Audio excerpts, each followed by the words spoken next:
সম্পূর্ণ বিষয়টি শুনবো যে কি করে হলো, কত বছর থেকে এরকম সমস্যা। 27 কোটি টাকা ফান্ডের দরকার, তাই তো? দেখো অসহায় মায়ের চোখ থেকে দুচোখ ভরে জল।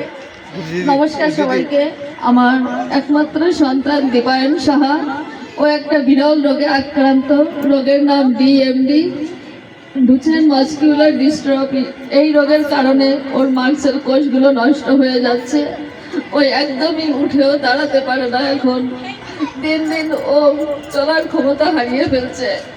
আর এর যে চিকিৎসার খরচ, তার খরচ হচ্ছে 27 কোটি টাকা। আমার স্বামী সামান্য টোটো চালক, এত টাকা আমরা কোথা থেকে জোগাড় করব? আপনারা সবাই আমার ছেলেটার পাশে এসে দাঁড়ান, ওকে বাঁচান। আমি সবার কাছে আঁচল পেতে ভিক্ষা চাইছি আমার সন্তানের জীবন। আপনারাই পারেন ওকে ফিরিয়ে দিতে, আপনাদের হাতেই আমার সন্তানের প্রাণ।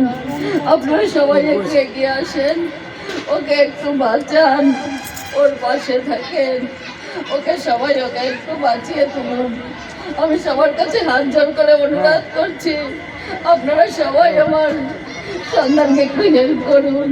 ওর কাছে এসে সবাই ওকে আশীর্বাদ করুন, আর আমার আসলে ওকে সুস্থ করে ফিরিয়ে দিন। এটা আমি সবার কাছে অনুরোধ করছি, আপনারা সবাই আমার সন্তানকে বাঁচিয়ে দিন। আমি না